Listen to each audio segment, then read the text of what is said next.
Good morning students, how are you? ఇప్పటి వరకు మనం తారే జమీన్ పర్ వరకు లెసన్స్ చెప్పుకోవడం జరిగిందండి. మనకి 9th క్లాస్ సిలబస్ కొంచెం రిడ్యూస్ చేయడం జరిగింది. అంటే ఇప్పుడు మనకి లాక్డౌన్ వల్ల స్కూల్స్ సరిగ్గా జరగకపోవడం వల్ల సిలబస్ అనేది తగ్గించడం జరిగింది. ఇండెక్స్లో ఒకసారి టిక్ చేసుకోండి, నేను ఏమేం లెసన్స్ ఉన్నాయో చెప్తున్నాను. ఫస్ట్ जिस देश में गंगा बहती है, सेकेंड वन गाने वाली चिड़िया, थर्ड वन बदले अपनी सोच, उपवाचक पाठ तारे जमीन पर, फोर्थ लेसन प्रकृति की सीख, सिक्स्थ वन बेटी के नाम पत्र అండ్ 8th వన్ యక్ష ప్రశ్న, 10th వన్ అమర్వాణి. ఈ లెసన్స్ మాత్రమే మనకి సిలబస్లో ఉన్నాయండి. అంటే ఈ లెసన్స్ మాత్రమే సిలబస్లో ఉన్నాయి అని ఇస్తూనే మిగతా లెసన్స్ అన్నీ కూడా స్టూడెంట్స్ మీకు మీరు చదువుకొని అర్థం చేసుకోమని చెప్పి అక్కడ ఇవ్వడం జరిగింది. అంటే ఈ లెసన్స్ నుంచే మనకి సారాంశాలు కానీ క్వశ్చన్ అండ్ ఆన్సర్స్ కానీ ఇవ్వడం అనేటువంటిది జరుగుతుంది. కానీ మిగతా లెసన్స్ని మీకు మీరు ఒకసారి చదువుకొని అర్థం చేసుకోమని ఇవ్వడం జరిగింది. కాబట్టి ఏదైనా పారాగ్రాఫ్ ఇచ్చి క్వశ్చన్స్ ఇవ్వడం అటువంటి వాటిలో టచ్ చేయొచ్చేమో మనకి సరిగ్గా తెలియదు. కానీ సిలబస్ తగ్గించడం జరిగింది కాబట్టి ఇచ్చిన సిలబస్ని జాగ్రత్తగా చదువుకుంటే మనకి మంచి మార్క్స్ రావడానికి అవకాశం అనేటువంటిది ఉంటుంది. ఇప్పటి వరకు మనం తారే జమీన్ పర్ వరకు చెప్పుకోవడం జరిగింది. ఈరోజు క్లాస్లో మనం ఫస్ట్ లెసన్ జిస్ దేశ్ మే గంగా బహతీ హై సారాంశ చదువుకుందాం.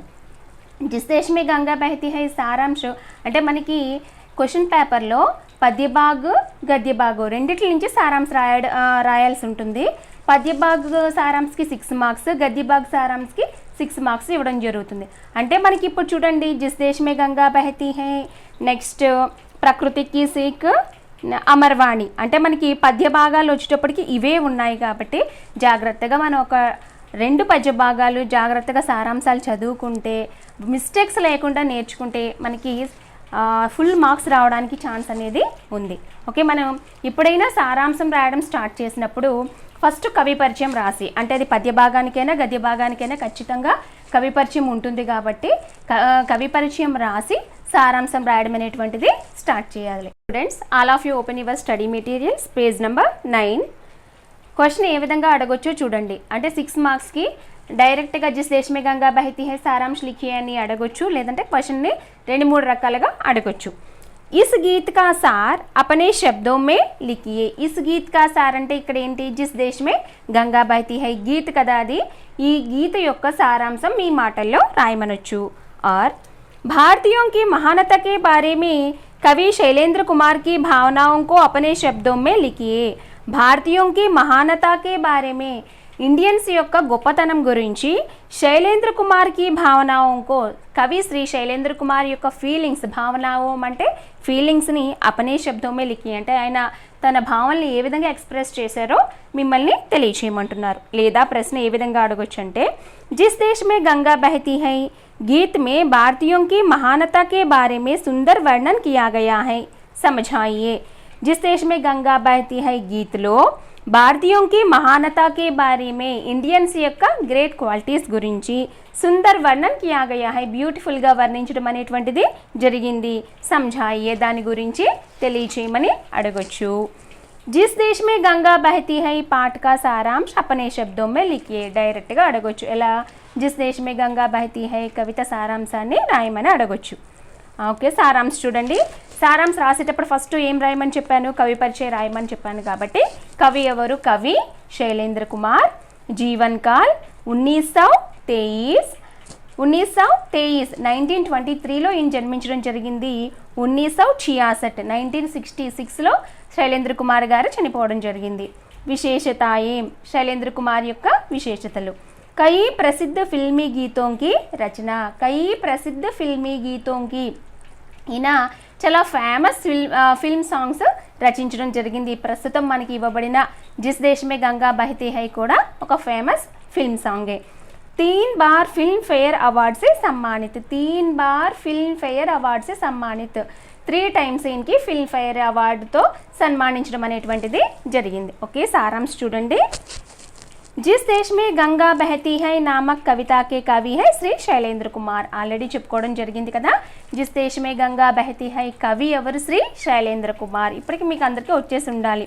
आप इस प्रस्तुत कविता में भारत देशवासियों के महान गुणों के बारे में वर्णन करते हैं।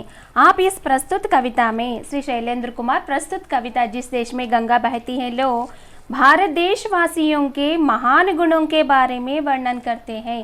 భారతదేశవాసి అంటే ఎవరంటే నివసించే వాళ్ళు, భారతదేశంలో నివసించేటువంటి వాళ్ళు ఎవరు? ఇండియన్స్. అంటే ఇండియన్స్ యొక్క మహాన్ గుణ్ కా అర్థ హై గ్రేట్ క్వాలిటీస్ గురించి వర్ణన ఇక్కడ మనకి వర్ణించడం అనేటువంటిది జరిగింది. कवि कहते हैं कि हम उस देश के वासी हैं जिस देश में गंगा बहती है. కవి కహతే హై, ఇందులో కవి చెప్తున్నారు ఏమని చెప్పి, హమ్ ఉస్ దేశ్ కే వాసి హై, మేము ఆ దేశవాసులం. ఏ దేశవాసులం? జిస్ దేశ్ మే గంగా బహతీ హై, ఏ దేశంలో గంగా రివర్ ఫ్లో అవుతుందో ఆ దేశవాసులం. గంగా నది చాలా పవిత్రమైన నది, అంటే దేవనది అని చెప్పి కూడా దేవలోకం నుంచి వచ్చింది కాబట్టి దేవనదిగా పిలువబడుతూ ఉంటుంది గంగా నది. కాబట్టి చెప్తున్నారు అటువంటి పవిత్రమైన గంగా నది ప్రవహించే దేశంలో మేము నివసిస్తున్నాం. అటువంటి పవిత్రమైన గంగా నది ఏ దేశంలో ప్రవహిస్తోంది? భారతదేశంలో ప్రవహిస్తుంది. హమారే హోంటోం పర్ సదా సచాయి రహతీ హై. హమారే హోంట్ అంటే లిప్స్ అండి. మా పెదవులపై ఎప్పుడు కూడా సచాయి అంటే ట్రూతే ఉంటుంది. అంటే ఇండియన్స్ ఎప్పుడు ఏం చెప్పరు? అబద్ధాన్ని చెప్పరు. అంటే గొప్ప గొప్ప వ్యక్తులు ఎవరు? రాజా హరిశ్చంద్ర, సత్య హరిశ్చంద్ర అని చెప్పి అంటూ ఉంటాం కదా, గాంధీజీ గారు ఇలాంటి గొప్ప వాళ్ళు మన దేశంలో జన్మించారు. కాబట్టి చెప్తున్నారు హమారే హోంటోం పర్ సదా సచాయి రహతీ హై, మా పెదవులపై ఎప్పుడు కూడా ట్రూత్, నిజాయితీ, నిజమే మాట్లాడుతూ ఉంటాం మేము. హమ్ కభీ జూట్ నహీ బోల్తే, హమ్ కభీ మేము ఎప్పుడూ కూడా జూట్ నహీ బోల్తే. జూట్ అంటే లై, అబద్ధాన్ని చెప్పం. అంటే ఎప్పుడు మేము ఏం చెప్తూ ఉంటాం? నిజాన్నే చెప్తూ ఉంటాం. హమారే దిలో మే సఫాయి రహతీ హై. హమారే దిల్ అంటే హార్ట్ అండి. హమారే దిల్ మే సఫాయి రహతీ, సఫాయి కా అర్థ హై క్లీనింగ్. అంటే మా హార్ట్ ఎప్పుడు ఎలా ఉంటుంది? నీట్గా క్లీన్గా ఉంటుంది. క్లీన్గా ఉండడం అంటే దీని యొక్క మతలబ్ అర్థం ఏమిటి అంటే పక్కవారి మీద ఏ విధమైన అసూయ ద్వేషాలు లేకుండా మా హృదయం ఎప్పుడు కూడా ఏ విధంగా ఉంటుంది? పవిత్రంగా ఉంటుంది. దాన్నే కవి ఇక్కడ ఇలా ఉంటుందని చెప్పారు, క్లీన్గా ఉంటుంది అని చెప్పి, సఫాయి అని చెప్పి చెప్పడం జరిగింది. इसका मतलब यह है कि हम अपने दिलों को पवित्र रखते हैं. इसका मतलब అంటే దీని అర్థం, మీనింగ్ ఏంటి అంటే हम अपने दिलों को पवित्र रखते हैं. అంతే కదండి. ఏ విధమైన అసూయ ద్వేషాలకి చోటు లేకుండా చూడండి, చిన్నపిల్లలు ఎలా ఉంటారు, వాళ్ళలో ఏ విధమైన ఈర్ష్య ద్వేషాలు మనకి కనిపించవు కదా, చాలా పవిత్రంగా హోలీగా ఉంటారు. కాబట్టి మన హృదయాల్లో కూడా అటువంటి భావనలు, ఫీలింగ్స్కి మనం చోటు లేకుండా ఉంటే పవిత్ర అంటే చాలా పవిత్రంగా మనం ఉంచుకుంటాం. అంటే ఇండియన్స్ అందరి యొక్క హృదయాలు చాలా పవిత్రంగా ఉంటాయని చెప్పి శైలేంద్ర కుమార్ చెప్పడం జరిగింది. హమారే మెహమానోं को हम अपने प्राणों से भी प्यार करते हैं. అంటే हमारे मेहमान का अर्थ है गेस्ट. అంటే మన గెస్ట్లని మనం ప్రాణం సే బి ప్యార్ కర్తే హే. ప్రాణ్ అంటే మన లైఫ్, అంటే మన ప్రాణం కంటే ఎక్కువగా ప్రేమించగలుగుతా ఉండి. మన భారతదేశంలో అంటూ ఉంటారు కదా, ఏమని? మాతృదేవో భవ, పితృదేవో భవ, ఆచార్య దేవో భవ, అతిథి దేవో భవ అని చెప్పి చెప్తూ ఉంటారు. అంటే వీళ్ళందరినీ భగవంతునితో సమానంగా మనం ఏం చేస్తూ ఉంటాం? పూజిస్తూ ఉంటాం. అంటే అతిథిని కూడా ఒక భగవంతుని ప్రతిరూపంగా ఒక భావించే సంస్కారం అనేటువంటిది మన ఇండియన్స్ లో ఉంది. కాబట్టి కవి చెప్తున్నారు ఏమని చెప్పి, అపనే ప్రాణం సేపి ప్యార్ కర్తే, మన ప్రాణాల కంటే ఎక్కువగా వాళ్ళకి మనం విలువని ఇస్తూ ఉంటాం, వాళ్ళని ప్రేమిస్తూ ఉంటాం. హమే జ్యాదా లాలచ్ నహీ రహతా, హమే జ్యాదా లాలచ్ నహీ రహతా. లాలచ్ అంటే గ్రీడీనెస్ అంటే దురాశ. మనకి భారతీయులకి అంత ఎక్కువ దురాశ అనేటువంటిది ఉండదు.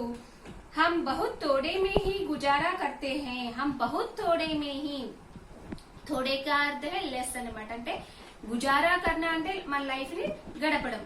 అంటే మనకి ఎంత కొంచెం, తోడా అంటే మనకి ఎంత తక్కువ ఉన్నప్పటికీ, ఎంత కొంచెం మన దగ్గర ఉన్నప్పటికీ దానితోనే ఏం చేస్తాం?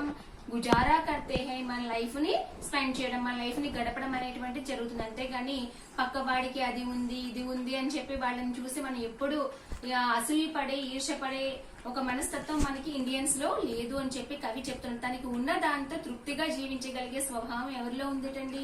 ఇండియన్స్ లో ఉంది అని కవి చెప్తున్నారు. జిస్ దేశ్ మే గంగా బహతీ హై హమ్ ఉస్ దేశ్ కే వాసి హై. ఏ దేశంలో అయితే పవిత్రమైన గంగా రివర్ ఫ్లో అవుతుందో ఆ దేశంలో నివసించే వాళ్ళం మేము ఇండియన్స్ అని చెప్పి చెప్తున్నారు. बच्चों के लिए यहाँ की धरती माँ सदियों से सहती है. बच्चों के लिए यहाँ की धरती माँ. बच्चे అంటే ఎవరండి? చిల్డ్రన్. బచ్చోं के लिए यहाँ की धरती माँ. ధర్తీ మా అంటే భూమాత. మన మదర్ని మనం ఎంత గౌరవిస్తామో మన భూమిని కూడా మనలో ఉన్న గొప్ప లక్షణం ఏంటంటే భూమిని కూడా ఎలా పూజిస్తూ ఉంటామండి? భూమాతగా మనం పూజిస్తూ ఉంటాం కదా. ఇండియన్స్ లో ఉన్న గ్రేట్ క్వాలిటీ అదే. ఏంటంటే మనం ప్రతిదాన్ని పూజిస్తూ ఉంటాం. ఒక చెట్లని గాని భూమిని గాని ప్రతిదాన్ని మన పంచభూతాలు అని చెప్పి అన్నిటిని ఏం చేస్తూ ఉంటాం? మనం పూజిస్తూ ఉంటాం. కాబట్టి ఈ ధర్తీమా ఏం చేస్తుందటండి? సదియోం సే సహతి. సదియోం కా అర్థ హై సెంచరీస్. కొన్ని సెంచరీస్ నుంచి సహతి హై. సహన అంటే మనల్ని భరిస్తూ ఉంది. అవును కదండి. ఎన్నో సెంచరీస్ నుంచి మనం ఎక్కడ నివసిస్తూ ఉన్నాం? మనము మన పూర్వీకులందరూ కూడా ఎక్కడ నివసిస్తున్నారు? ఈ భూమి మీదే నివసిస్తున్నారు. ఈ భూమి మీదే మనం జన్మించాము. ఇక్కడే మనకు కావాల్సిన ఫుడ్ అంతా కూడా మనం ఇక్కడ పంటల రూపంలో పండించుకుంటున్నాం. ఇక్కడ మనకు కావాల్సిన నివాసం ఉండడానికి మనం హౌసెస్ అన్ని కూడా కట్టుకొని ఇక్కడే మనం నివాసం ఉంటూ ఉన్నాం. మనం జీవించినంత కాలం ఇక్కడే జీవిస్తున్నాం. చనిపోయిన తర్వాత మళ్ళీ ఇందులోనే మనం కలిసిపోతూ ఉన్నాం. అంటే మనల్ని ఇప్పటి నుంచి ఈ భూమాత మనల్ని భరిస్తుంది అంటే సెంచరీస్, కొన్ని సెంచరీస్ నుంచి ఈ భూమాత మనల్ని భరిస్తూ ఉండేటండి. कवि कहते हैं कि कुछ लोग ज़्यादा जानने पर भी इंसान को पहचान नहीं सकते. कवि कहते हैं, कवि చెప్తున్నారు, कुछ लोग ज़्यादा जानने पर भी కొంతమందికి చాలా విషయాలు తెలిసినప్పటికీ కూడా ఇన్సాన్ కో పెహచాన్ నహీ సక్తే. ఇన్సాన్ మానే హ్యూమన్ బీయింగ్ అంటే మనిషిని మాత్రం గుర్తించడంలో వాళ్ళు విఫలమవుతూ ఉన్నారంటే, ఫెయిల్యూర్ అవుతూ ఉన్నారు. చూడండి, కొన్ని మన ఇండియాతో కంపేర్ చేసుకున్నప్పుడు అమెరికా లాంటి కంట్రీస్ వెల్ డెవలప్డ్ కంట్రీస్ అయినప్పటికీ కూడా ఆ కంట్రీలో ఉన్న వాళ్ళతో మనల్ని కంపేర్ చేసుకున్నప్పుడు మనలో వాల్యూస్, హ్యూమన్ వాల్యూస్ అనేవి చాలా ఎక్కువగా ఉంటాయి. చూడండి, మనలో రిలేషన్షిప్స్ కానీ లేదంటే మన ఇంట్లో మన పేరెంట్స్ని చాలా కేర్ఫుల్గా చూడడం, మన గ్రాండ్ ఫాదర్స్ని కేర్ఫుల్గా చూడడం, ఈ విషయాల్లో మనలో చాలా మంచి లక్షణాలు, ఇండియన్స్లో చాలా మంచి లక్షణాలు అనేటువంటివి మనకి కనిపిస్తూ ఉంటాయి. వాళ్ళు అనుకోవచ్చు మనతో కంపేర్ చేసుకుని ఏమని చెప్పి మేము చాలా గొప్పవాళ్ళు, చాలా విషయాలు మాకు తెలుసు అని చెప్పి వాళ్ళు అనుకోవచ్చేమో. కానీ మనం మాత్రం ఒక ఇన్సాన్కు పహచాన్ నహీ సక్తే. వాళ్ళు ఎవరిని ఐడెంటిఫై చేయలేకపోతున్నారంటే, ఒక మనిషిని మనిషిగా గుర్తించలేకపోతున్నారు. ఒక మనిషికి కష్టం వస్తే అతనికి హెల్ప్ చేయడం లేదంటే వాళ్ళ బిజీ లైఫ్లో వాళ్ళు ఉండిపోతూ ఉన్నారు. కానీ మనం మాత్రం ఒక మనిషికి ఏ కష్టం వచ్చినా అతనికి హెల్ప్ చేస్తూ ఇన్సాన్కు పహచాన్తే హై. మనం ఎవరిని గుర్తిస్తున్నాం? ఒక మనిషిని గుర్తిస్తూ ఉన్నాం. వాళ్ళు దాన్ని గుర్తించలేకపోతూ ఉన్నారు. लेकिन हम भारतवासी एवं पूर्ववासी हर जान की कीमत जानते हैं. लेकिन हम भारतवासी, लेकिन बट हम भारतवासी మనం ఎవరమండి? ఇండియన్స్. ఏవం పూరబవాసి, అంతేకాదు పూరబవాసి. కవి ఇక్కడ పూరబవాసి అని ఎందుకు సంబోధించారు అంటే, వరల్డ్ మ్యాప్లో కనుక చూసినట్లయితే ఇండియా అనేటువంటిది ఈస్ట్ సైడ్ ఉంటుంది. కాబట్టి కవి మనల్ని పూరబవాసి అంటే ఈస్టర్నర్స్ అంటే ఈస్ట్ సైడ్ నివసించే వాళ్ళుగా వర్ణించడం జరిగింది. హర్ జాన్కి కీమత్ జాన్తే హై. హర్ జాన్, జాన్ మానే లైఫ్, ప్రతి ప్రాణి యొక్క విలువ తెలుసు. అంటే ఒక మనిషి ప్రాణం అనే కాదండి, చిన్న యాంట్, చీంటి, చిన్న ఆ యాంట్ యొక్క ప్రాణం విలువ కూడా మనకు తెలుసు. అంటే ప్రతి లైఫ్, ప్రాణం అనేది ప్రతి ప్రాణికి చాలా విలువైందే కదా. అంటే మన ఇండియన్స్లో ఉన్న గొప్ప లక్షణం ఏంటంటే ప్రతి ప్రాణి యొక్క విలువ మనకి తెలుసు. हमारे पास एक ही चीज़ है. हमारे पास एक ही चीज़. చీజ్ అంటే థింగ్, వస్తువు. మన దగ్గర ఒకటే, ఇక్కడ వస్తువు అంటే విషయం అని చెప్పుకోవాలి. మన దగ్గర ఒకటే విషయం ఉంది. ఏంటది? వహ హై आपस में मिलजुल कर रहना और प्यार से रहना. आपस में मिलजुल कर रहना. मिलजुल कर అంటే లివ్ టుగెదర్ అంటే కలిసిమెలిసి జీవించడం. మన ఇండియన్స్లో ఉన్న ఇంకో గ్రేట్ క్వాలిటీ గురించి కవి ఇక్కడ చెప్పడం జరుగుతోంది. మనందరం ఎట్లా నివసిస్తూ ఉంటాం అంటే మిల్జుల్ కర్ రహనా, కలిసిమెలిసి మనం జీవిస్తూ ఉంటాం. ప్యార్ సే రహనా, కలిసిమెలిసి, ఇంకా ప్యార్ సే అంటే ఒకరికి కష్టం వస్తే ఇంకొకటి హెల్ప్ చేసుకుంటూ లవ్ అండ్ అఫెక్షన్తో మనం జీవిస్తూ ఉంటాం. జిస్ దేశ్ మే గంగా బహతీ హై హమ్ ఉస్ దేశ్ కే వాసీ హై. జిస్ దేశ్ మే గంగా బహతీ హై. భగీరథుడు చాలా తపస్సు చేసి, ఘోరమైన తపస్సు చేసి ఆ గంగా నదిని భూమి మీదకి తీసుకురావడం జరిగింది తమ పూర్వీకుల యొక్క శాప విమోచనం కోసం. అంటే దేవలోకంలో ప్రవహించే పవిత్రమైన గంగా నది ఏ దేశంలో అయితే ప్రవహిస్తుందో మేము ఆ దేశంలో నివసించే వాళ్ళం. అనగా మేము ఎవరం? భారతీయులం. हम ज्ञान को महत्व देते हैं. हम ज्ञान को महत्व देते हैं. ఇండియన్స్ దేనికి ఇంపార్టెన్స్ ఇస్తారంటే జ్ఞాన్కు అంటే నాలెడ్జ్కి ఎక్కువగా ఇంపార్టెన్స్ ఇస్తూ ఉంటారు. हमने सबसे कुछ ना कुछ सीखा है. हमने सबसे कुछ ना कुछ सीखा है. అందరి నుంచి కుచ్ నా కుచ్ సీఖా హై, ఏదో ఒక విషయాన్ని మేము నేర్చుకుంటూ ఉంటాం. అంటే అది ప్రకృతిలో ఉన్న ఏదైనా విషయం కానీ, లేదంటే ఎవరిని చూసినా, మనకంటే చిన్నవాళ్ళని చూసినా, అంటే పెద్దవాళ్ళని చూసే కాదు చిన్నవాళ్ళని చూసినా, ఒక ట్రీ ఉందనుకోండి, ఆ ట్రీని చూసి మనం నేర్చుకోవచ్చు. పరోపకారికి భావన, అవును కదా, ఇతరులకి హెల్ప్ చేసే ఒక గొప్ప లక్షణాన్ని. ఎందుకంటే ఆ ట్రీ ఏం చేస్తూ ఉంటుందండి, మనకి మన నుంచి ఏమీ ఆశించకుండా మనకి ఫ్లవర్స్ ఇస్తుంది, ఫ్రూట్స్ ఇస్తుంది, వుడ్ ఇస్తుంది కదా, మనం ముఖ్యంగా జీవించడానికి కావాల్సిన ఆక్సిజన్ని మనకి ఇస్తూ ఉంటుంది. ప్రతిఫలంగా మన నుంచి ఏది కూడా అది ఆశించడం లేదు. అదేవిధంగా రివర్స్, మన యొక్క దాహాన్ని తీరుస్తూ ఉన్నాయి, మన కోసమే నిరంతరం ప్రవహిస్తూ ఉన్నాయి, ఎప్పుడు కూడా అలసిపోయి అవి ఎక్కడ కూడా ఆగిపోవడం లేదు కదా, మన నుంచి ఏది కూడా ఆశించడం లేదు. ఒక చిన్న యాంట్ చూసి నేర్చుకోవచ్చు. ఏం నేర్చుకోవచ్చు? డిసిప్లిన్, అనుశాసన, క్రమశిక్షణగా ఉండడం నేర్చుకోవచ్చు. లేజినెస్ని విడిచిపెట్టడం నేర్చుకోవచ్చు. హార్డ్ వర్క్ చేయడం అనేటువంటిది నేర్చుకోవచ్చు. అంటే అది సమ్మర్లోనే తనకు కావాల్సిన ఫుడ్ అంతా, రైనీ సీజన్కి కావాల్సిన ఫుడ్ అంతా స్టోర్ చేసుకుంటూ, అంటే మనం ఒక మనిషిని చూసి మాత్రమే కాదండి, నేచర్లో ఉన్న ప్రతి ప్రాణిని చూసి కూడా మనం ఏదో ఒక విషయాన్ని నేర్చుకోవచ్చు. ఆ లక్షణం ఉందటండి. ఎవరిలో ఉంది?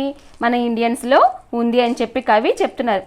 సబ్సే కుచ్ నా కుచ్ సీఖా హై, సబ్సే అందరి నుంచి ఏదో ఒక విషయాన్ని మనం నేర్చుకున్నాం. हमने अंग्रेजों को भी अपनाया है, हमने अंग्रेजों को भी अपनाया, బ్రిటిషర్స్ని కూడా మనం స్వీకరించాం కదండి. బ్రిటిషర్స్ దేనికోసం వచ్చారు? బిజినెస్ చేసుకోవడానికి కోసం మన కంట్రీకి వచ్చారు. అలా వచ్చిన వాళ్ళు 200 years మన మీద అథారిటీ చలాయించడం అనేటువంటిది జరిగింది.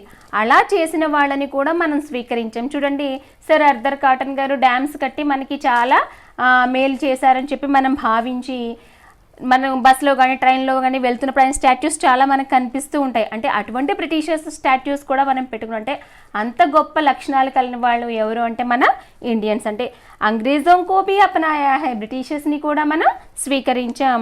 हमने अपने स्वार्थ के लिए किसी को हानि नहीं पहुंचाई, हमने अपने స్వార్థ్ అంటే బ్రాకెట్లో ఇచ్చారు చూడండి, లాభ్ అంటే మన స్వార్థం కోసం కిసీకో బి హాని నహి పహుంచాయి, ఎవరికి మనం హాని అనేటువంటిది చేయమంటే, చాలామంది చూడండి వాళ్ళ స్వార్థాన్ని వాళ్ళు చూసుకుంటూ ఉంటారు, పక్క వాళ్ళ గురించి ఏమాత్రం పట్టించుకొని కొంతమంది ప్రజలు ఉంటూ ఉంటారు. కానీ మన ఇండియన్స్లో ఉన్న గొప్ప లక్షణం ఏంటంటే, అపనే స్వార్థ కే లియే కిసీకో హాని నహి పహుంచాయి, మన స్వార్థం కోసం ఎవరికి మనం హానిని కలిగించమని చెప్పి ఇక్కడ చెప్తున్నారు.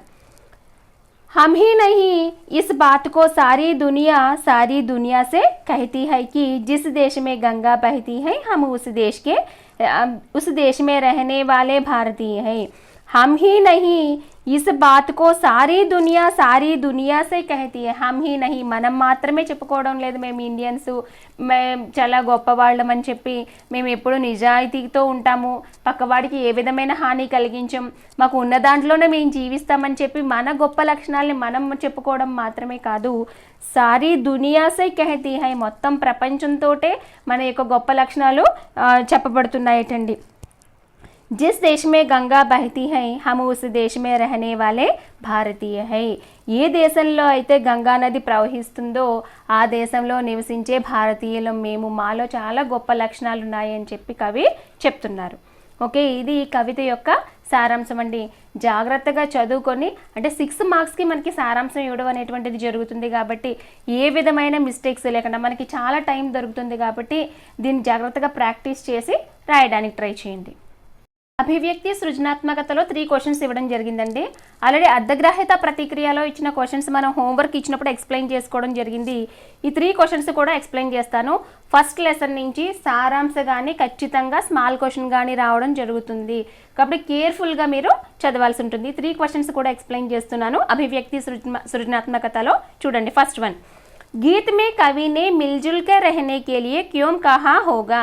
गीत में कवि, गीत అంటే जिस देश में गंगा बहती है गीतలో कवि मिलजुल कर रहने के लिए क्यों कहा होगा, मिलजुल कर रहने के लिए लिव टुगेदर, అందరూ కలిసిమెలిసి జీవించాలి అని చెప్పి ఎందుకు చెప్పి ఉండవచ్చు. ఆన్సర్ చూడండి, महान भारत देश में सदा मानवता, समानता, प्रेम, स्नेह आदि भावनाएं बनी रहती हैं. महान भारत देश में మన భారతదేశంలో సదా, ఆల్వేస్, ఎప్పుడు కూడా మానవత, హ్యుమానిటీ, సమానత, ఈక్వాలిటీ, ప్రేమ్, స్నేహ, లవ్ అండ్ స్నేహ అంటే ఫ్రెండ్షిప్, ఆది భావనాయే బనీ రహితే హై, ఈ ఫీలింగ్స్ అన్నీ మనలో ఉన్నాయటండి. संसार में कहीं भी किसी देश में भी ना दिखाई देने वाली पवित्र भावना विश्व मानव कल्याण भावना तथा अनेकता में एकता आदि दुनिया को दिखाने के लिए संसार में कहीं भी किसी देश में भी ना दिखाई देने वाले संसार అంటే వరల్డ్ ఈ ప్రపంచంలో कहीं भी ఎక్కడ किसी देश में भी ఏ కంట్రీలో కూడా నా దిఖాయి దేనే వాలా కనిపించినటువంటి పవిత్ర భావన అంటే మన కంట్రీలో మాత్రమే ఇటువంటి పవిత్ర హోలీ ఫీలింగ్స్ అన్నీ కనిపిస్తూ ఉంటాయి అంటే మిగతా కంట్రీలో కనిపించవు అవి ఏంటట విశ్వ మానవ కళ్యాణ భావన విశ్వ అంటే వరల్డ్ మొత్తం ప్రపంచంలో ఉన్న హ్యూమన్స్ మానవులందరూ కూడా కళ్యాణ భావన ఇక్కడ కళ్యాణ్ అంటే మ్యారేజ్ అనే అర్థంలో తీసుకోకూడదు భలాయి మంచి అంటే మొత్తం ప్రపంచంలో ఉన్న వాళ్ళందరూ కూడా క్షేమంగా ఉండాలి మంచిగా ఉండాలి అనే భావన తదా అనేకతా మే ఏకతా యూనిటీ ఇన్ డైవర్సిటీ అనేటువంటిది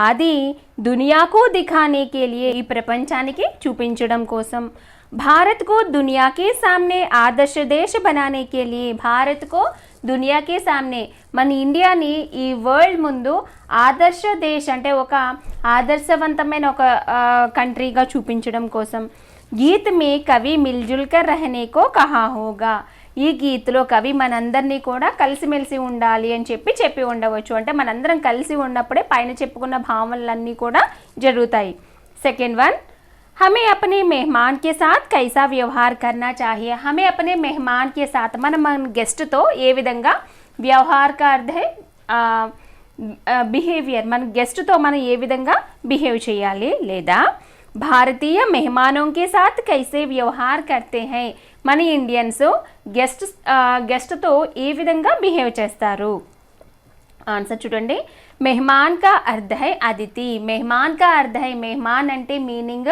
అతిథి అతిథి हमारे लिए भगवान की प्रतिमूर्ति समान है అతిథి అనేవారు మనకి భగవంతునితో ఈక్వల్గా భావిస్తూ ఉంటాం अतिथि का सत्कार भारतीय लोगों का जन्मसिद्ध गुण है अतिथि का सत्कार ఇంటికి వచ్చిన గెస్ట్ని సత్కరించడం అనేటువంటిది భారతీయ లోగోంకా జన్మసిద్ధ గుణ్ హై ఇండియన్స్కి బై బర్త్ అంటే మనకి పుట్టుకతో వచ్చిన ఒక గ్రేట్ క్వాలిటీ ऐसे अतिथि की भलाई या अतिथि को खुश रखने अपनी हानि की भी परवाह नहीं करने वाले हैं हम ऐसे अतिथि की भलाई का भलाई అంటే మంచి అటువంటి అతిథికి మంచి చేయడం కోసం అతిథి को खुश रखने అతిథిని खुश रखना అంటే అతన్ని హ్యాపీగా ఉంచడం కోసం अपनी हानि की भी परवाह नहीं करने वाले हैं हम अपनी हानि की भी మనకి ఏ విధమైన హాని జరిగినప్పటికీ అంటే మన ఇంటికి వచ్చిన అతిథికి అతనికి మనకి హెల్ప్ చేయడం వల్ల మనకి హాని జరిగినప్పటికీ కూడా మనం పర్వాహ నహీ కర్తే మనం పట్టించుకోకుండా అతనికి ఏం చేస్తామంటే ఖచ్చితంగా హెల్ప్ చేసే గొప్ప లక్షణం మనలో ఉంది अतिथि सत्कार को ही परम धर्म मानकर जी जान से उसकी सेवा में निमग्न होते हैं अतिथि सत्कार को ही परम धर्म मानकर అతిథిని సత్కరించడమే ఒక పరమ ధర్మంగా భావించి जी जान से जी जान जी అంటే మనస్సు జాన్ అంటే ప్రాణం అంటే రెండిట్లతో అంటే చూడండి కొన్ని పనులు చేసేటప్పుడు మనం మైండ్ ఒక చోట ఉంటుంది అని చెప్పి అంటూ ఉంటాం కానీ ఇక్కడ చెప్తున్న జీ జాన్సే అంటే మనస్సుతో మన శరీరం మన ప్రాణంతో పెట్టి ఉస్కి సేవామే నిమగ్న హోతే హై ఉస్కి సేవామే నిమగ్న అతిథిని సత్కరించడంలో మనం నిమగ్నమయ్యి ఉంటాం థర్డ్ క్వశ్చన్ చూడండి हर जान की कीमत जानते हैं इसका भाव अपने शब्दों में लिखिए हर जान की कीमत जानते हैं ప్రతి ప్రాణి యొక్క ప్రతి లైఫ్ యొక్క విలువ తెలుసు ఇస్కా భావ్ అప్నే శబ్దో మే లిఖియే దీని యొక్క భావాన్ని మీ సొంత మాటలో రాయమంటున్నారు భారతవాసి మానవతాకి ప్రతిమూర్తి హై భారతవాసి ఇండియన్స్ మానవతాకి ప్రతిమూర్తి మానవత అంటే హ్యుమానిటీకి ఒక నిలువెత్తు నిదర్శనంగా వాళ్ళు కనిపిస్తూ ఉన్నారు అంటే వాళ్ళు చాలా మంచి లక్షణం హ్యుమానిటీ అనేటువంటిది ఉంది ఇన్సానియత్ కో అధిక మహానత దేనే వాలే హై ఇన్సానియత్ మానవత్వానికి వాళ్ళు ఎక్కువ అధిక మహానత దేనే వాలే హై చాలా ఇంపార్టెన్స్ అనేది వాళ్ళు ఇస్తూ ఉంటారు वास्तव में संसार के कुछ लोग हमसे भी अधिक ज्ञान संबंधी विषय जानते हैं वास्तव में रियलिटी की సంసార్ మే కుచ్ లోగ్ ఈ వరల్డ్లో చాలామంది పీపుల్ హమ్సే బి అధిక జ్ఞాన సంబంధీ విషయ జాంతే హే మనకంటే చాలా ఎక్కువ విషయాలు నాలెడ్జ్కి సంబంధించిన విషయాలు తెలుసు వాళ్ళకి లేకిన్ వే మానవతా కా సచ్చా మూల్య నహీ సమజ్ సక్తే హే కానీ వాళ్ళకి ఏం తెలియదండి మానవతా కా సచ్చా మూల్య హ్యుమానిటీ యొక్క నిజమైన వాల్యూ అనేది వాళ్ళకి తెలియదు.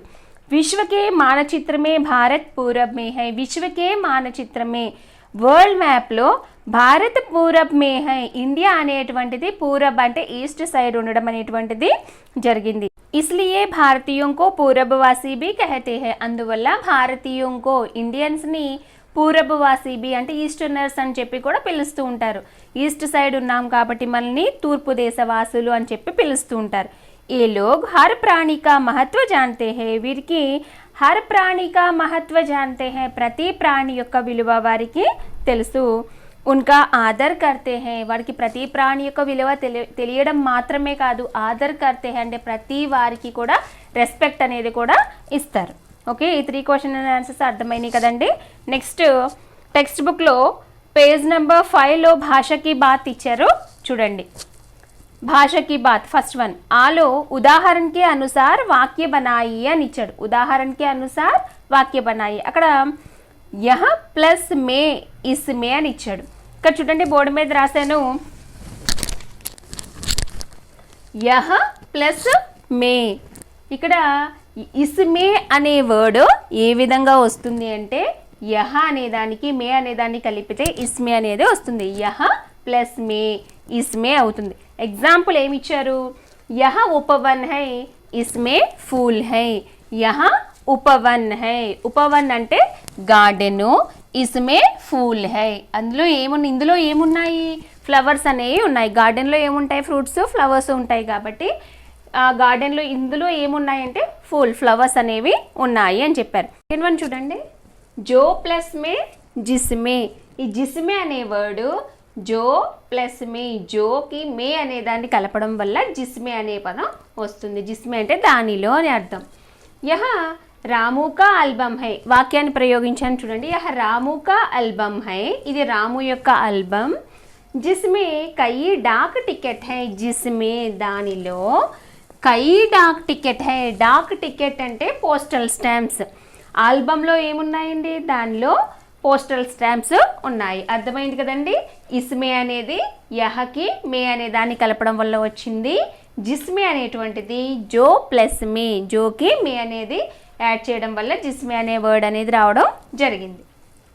నెక్స్ట్ చూడండి, ముహావరంకి భావ్ బతాయి, ముహావరాల యొక్క భావాల్ని తెలియజేయమంటారు. అంటే ఇడియమ్స్ ఉంటాయి కదా మనకి ఇంగ్లీష్లో, అవన్నమాట. ఫస్ట్ వన్ చూడండి, జాన్సే ప్యారా హోనా, మనకి 8th క్లాస్లో కేవలం సెంటెన్స్ ఇచ్చి అందులో ముహావరాన్ని గుర్తించమని చెప్పడం జరిగింది. ఇప్పుడు 9th స్టాండర్డ్కి వచ్చారు కాబట్టి ఆ ముహావర యొక్క భావాన్ని, అర్థాన్ని మీరు రాయాల్సి ఉంటుంది. ఫస్ట్ వన్ చూడండి, జాన్సే ప్యారా హోనా, మనకి చూడండి మెహమాన్ జాన్సే ప్యారా హోనా అని వచ్చింది కదా, అంటే దాని యొక్క అర్థం మీకు తెలిసే ఉంటుంది. జాన్సే ప్యారా హోనా ఇది ముహావరా. ఈ ముహావరాకి మీనింగ్ ఏంటంటే అపనే ప్రాణం సేబి ప్యార్ కన్నా, అపనే ప్రాణం సేబి మన ప్రాణాల కంటే ఎక్కువగా వారిని ప్రేమించడం, దీని యొక్క అర్థం. జాన్సే ప్యారా హోనా అంటే అపనే ప్రాణం సేబి ప్యార్ కన్నా మన ప్రాణాల కంటే ఎక్కువగా ప్రేమించడం. చూడండి, మతలబ్ కి రోటీ పూజనా, ఈ ముహావరా యొక్క మీనింగ్ ఏంటంటే స్వార్థసే జీవన్ యాపన్ కర్నా, స్వార్థంతో జీవితాన్ని గడపడం. ఒకసారి ఇక్కడ అబ్జర్వ్ చేయండి, మనకి లెసన్లో మతలబ్కి రోటీ నహీ పూజనా అని వచ్చింది, మనం స్వార్థంతో జీవితాన్ని గడపము అని వచ్చింది. చూడండి, మతలబ్కి రోటీ నహీ పూజన అంటే స్వార్థం లేకపోవడం, మతలబ్కి రోటీ పూజన అంటే స్వార్థసే జీవన్ యాపన్ కర్నా, స్వార్థంతో జీవితాన్ని గడపడం. థర్డ్ వన్, మతలబ్ కే లియే అంధే హోనా, అంధా హోనా అంటే గుడ్డివారిగా మారిపోవడం అని మనకు తెలుసు. మతలబ్ కే లియే అంధే హోనా, మతలబ్ అంటే ఇక్కడ మనకి మీనింగ్ వచ్చింది ఏంటది, స్వార్థం, అంటే స్వార్థంతో గుడ్డివాళ్ళు అయిపోవడం. మతలబ్ కే లియే అంధే హోనా, ఈ ముహావరా యొక్క అర్థం ఏంటంటే స్వార్థ కే లియే దూసరోంకో హాని పహుంచానా, స్వార్థంతో మన యొక్క స్వార్థం కోసం పక్కవాడికి హాని కలిగించడం. ఓకే, ఈ ముహావరాలు వాటి యొక్క అర్థాలు మీకు అర్థమైంది కదండి. నెక్స్ట్ ఈ నీచే దియే గయే వాక్యంకి వాక్య రచన సమజియే, ఇది సరళ సంయుక్త మిశ్రిత వాక్యం. నేను ఆల్రెడీ మనకి వీడియోస్ చేసినప్పుడు జిస్ దేశ్ మే గంగా బహతి హై పార్ట్ 2లో దీన్ని డీటెయిల్డ్గా ఎక్స్ప్లెయిన్ చేయడం జరిగింది. ఎవరైతే అప్పుడు వినలేదో వాళ్ళకి డిస్క్రిప్షన్ బాక్స్లో లింక్ ఇస్తాను, వినాలి అనుకునే వాళ్ళు మళ్ళీ జాగ్రత్తగా దాన్ని వినండి. ఈ రోమన్ చూడండి, నిచే దియే గయే వాక్యంకి వాక్య రచన పహచాని, ఇది కూడా పైకి ఈ రోమన్కి సంబంధించిందే, ఆల్రెడీ మనం చెప్పుకున్నాం. ఒకసారి ఇది ఏ వాక్యాలో చెప్పుకుందాం చూడండి. హమ్ నవీ కక్షాకే ఛాత్ర హై, మన పైన సరళ సంయుక్త మిశ్రిత వాక్యాలు ఎక్స్ప్లెయిన్ చేసినప్పుడు చెప్పాను, వాక్యం గనక స్వతంత్రంగా ఉన్నట్లయితే దాన్ని సరళ వాక్యం అంటారంటే అందులో ఒకే ఒక వాక్యం ఉంటుంది, దేని మీద డిపెండ్ అవ్వకుండా స్వతంత్రంగా ఉంటే అది సరళ వాక్యం. హమ్ నవీ కక్షాకే ఛాత్ర హై అనేది ఒకే సెంటెన్స్ ఉంది, స్వతంత్రంగా ఉంది కాబట్టి ఏ వాక్యం అవుతుంది? సరళ వాక్యం. సెకండ్ వన్, हम अपना भविष्य बनाएंगे और देश की सेवा करेंगे. हम अपनी भविष्य बनाएंगे, మేము మా భవిష్యత్తును నిర్మించుకుంటాం. और మరియు దేశ్ కి సేవ కరేంగే, కంట్రీకి సర్వీస్ చేస్తాము. పైన మనం సంయుక్త వాక్యం ఎక్స్ప్లెయిన్ చేసుకున్నప్పుడు చెప్పుకున్నాం, ఆవురు కానీ ఇస్లియే కానీ ఇటువంటి పదాలతో సెంటెన్స్ని రెండు లేక అంతకంటే ఎక్కువ పదాలని జాయిన్ చేసినప్పుడు దాన్ని ఏ వాక్యం అంటామని చెప్పి సంయుక్త వాక్యం. ఆవురు ఇస్లీ ఇలాంటి పదాలు వచ్చినప్పుడు అంటే, కాబట్టి సెకండ్ హమ్ అపనా భవిష్య బనాయేంగే और देश की सेवा करेंगे అనేటువంటిది సంయుక్త వాక్య. థర్డ్ వన్, जो जितना मेहनत करेगा वह उतना ही आगे बढ़ेगा. जो जितना मेहनत करेगा, ఎవరైతే ఎంత ఎక్కువగా కష్టపడతారో వహ ఉతనా హీ ఆగే బడేగా, వారు అంతే ముందుకు వెళ్తారు. అవును కదండి, హార్డ్ వర్క్ చేయకుండా ఎవరికి కూడా డెవలప్మెంట్ అనేది కూడా ఏది ఉండదు. కాబట్టి ఎవరైతే ఎంత ఎక్కువ కష్టపడతారో అంతే వాళ్ళు లైఫ్లో ముందుకు వెళ్తారు. ఈ రెండో వాక్యం చూడండి, జో జితనా మెహనత్ కరేగా వహ ఉతనా హీ ఆగే బడేగా. రెండో వాక్యం ఉతనా హీ ఆగే బడేగా అనేది మొదటి దాని మీద డిపెండ్ అయి ఉంది. ఈ విధంగా ఉపవాక్యం అనేటువంటిది మొదటి వాక్యం మీద డిపెండ్ అయి ఉంటే దాన్ని ఏం వాక్యం అని చెప్పుకున్నాం? మిశ్రిత వాక్యం. కాబట్టి ఈ సెంటెన్స్ మిశ్రిత వాక్యం అవుతుంది. ఓకే, మీరు సారాంశ జాగ్రత్తగా చదువుకొని ప్రాక్టీస్ చేయండి, గ్రామర్ పార్ట్ అంతా కూడా ప్రాక్టీస్ చేయండి. Thank you for watching this video students.